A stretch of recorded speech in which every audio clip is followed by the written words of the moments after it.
दुम दुर्गाय नमः। नमस्कार दोस्तों, आज के इस वीडियो में मैं आपके जितने भी सवाल हैं उसके जवाब देने की संपूर्ण तरीके से कोशिश करने वाली हूँ।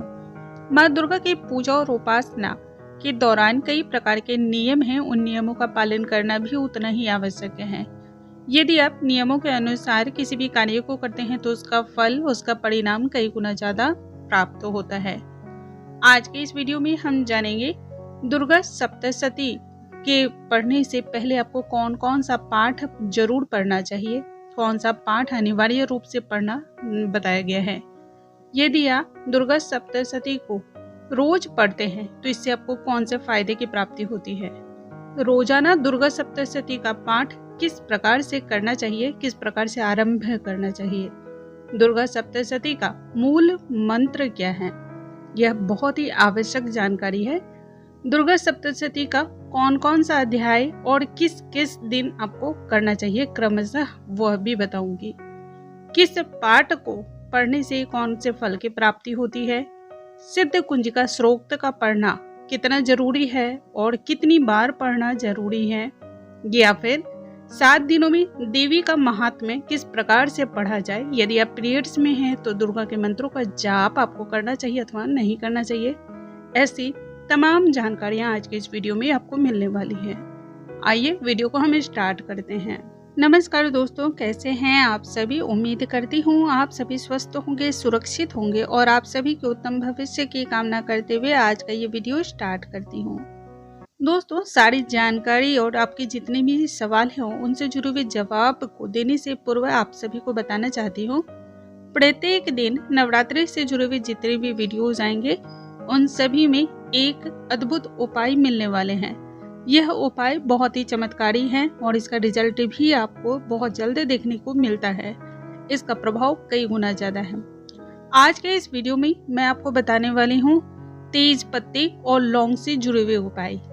आइए आगे हम शुरू करते हैं। हमारे पुराणों में इस बात का वर्णन मिलता है, कहा गया है इस बात के बारे में कि जो भी व्यक्ति प्रतिदिन माँ दुर्गा की उपासना करता है, माँ दुर्गा की दुर्गा सप्तशती का रोजाना पाठ करता है, उस व्यक्ति को मानसिक और शारीरिक सुख मिलता है। दुर्गा सप्तशती का पाठ यदि आप प्रतिदिन करते हैं तो इससे आपको हर क्षेत्र में विजय की प्राप्ति होती है, शत्रु बाधा से मुक्ति मिलती है। यदि कोई आपके ऊपर जादू टोना या फिर टोटका करता है तो वह भी दूर हो जाता है, वह भी खत्म हो जाता है। नजर दोष नहीं लगता है, घर में कभी भी जो है ना नकारात्मकता नहीं आती है। माँ दुर्गा की उपासना करने से व्यक्ति का संपूर्ण जीवन ही बदल जाता है। बहुत ही ज्यादा अद्भुत फायदे इसके हैं। दुर्गा सप्तशती में पाठ पढ़ते समय कुछ नियमों का ध्यान करना बहुत जरूरी है। यदि आप संक्षिप्त रूप से पढ़ना भी चाहते हो तब भी दुर्गा सप्तशती का एक बार पाठ यदि आपने आरंभ किया है तो सर्वप्रथम आपको नवारण मंत्र, उसके बाद कवच, फिर कीलक और उसके बाद अर्गला श्लोक का पाठ करना चाहिए। इसके बाद ही आपको दुर्गा सप्तशती का पाठ करना चाहिए, तभी आपको पाठ का फल जल्द मिलता है और मनोकामना भी बहुत जल्द पूरी होती है। यदि आप रोजाना इतना नहीं भी कर पाते हैं पाठ शुरू करने से पहले, तब भी आपको एक बात का ध्यान रखना है, पाठ शुरू करने से पहले नवार्ण मंत्र का जाप करना चाहिए। उसके बाद ही दुर्गा सप्तशती का पाठ करें और फिर एक माला नवार्ण मंत्र का करना चाहिए। इससे दुर्गा सप्तशती का संपूर्ण लाभ आपको मिलता है, किसी भी प्रकार की कोई त्रुटि उसमें नहीं रहती है और इससे मिलने वाले फायदे भी कई गुना ज्यादा होते हैं।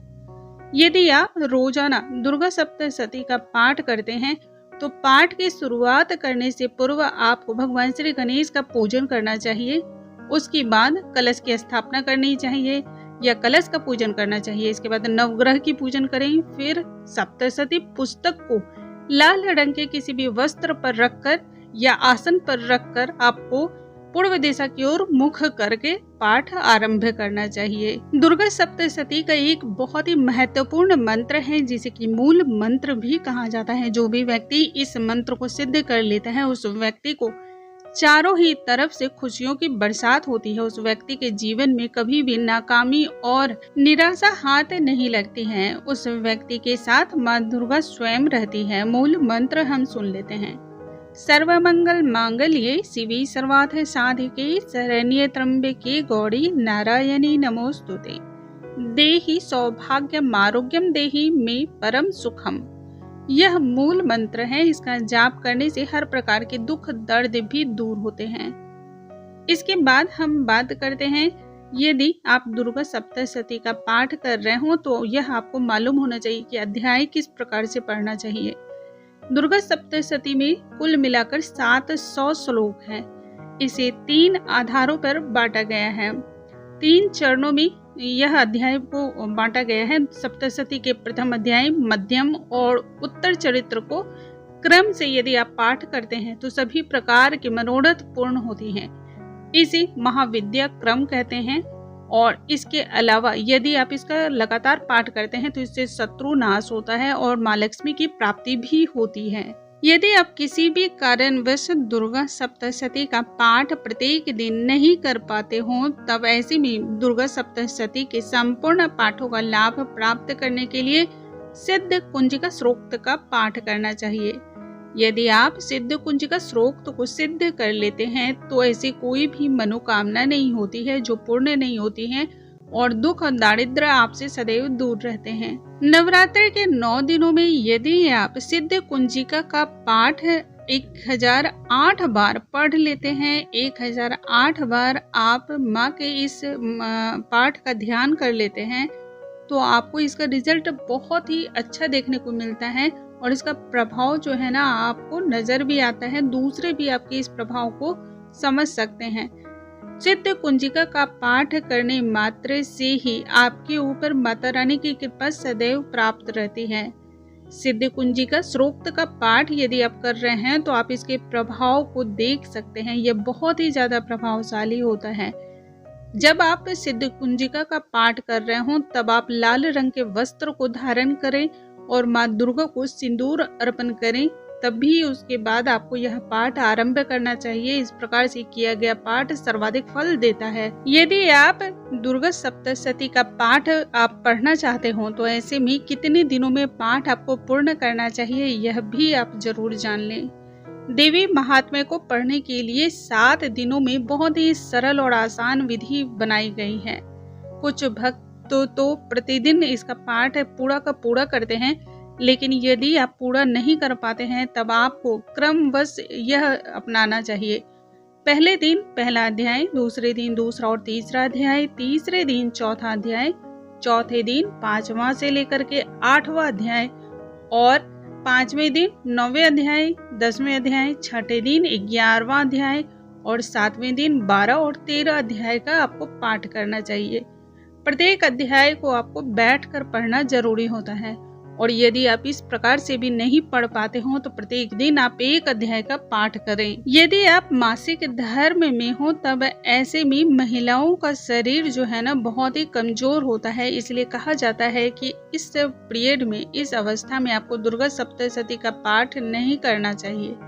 यदि आप माँ दुर्गा के पाठ को करना भी चाहते हो तो मानसिक रूप से आप पाठ कर सकते हैं। उसमें किसी भी प्रकार की ना तो आपको नुकसान होता है और ना ही किसी प्रकार का दोष लगता है। दुर्गा सप्तशती का पाठ करने के लिए सबसे उत्तम समय प्रातः काल माना जाता है।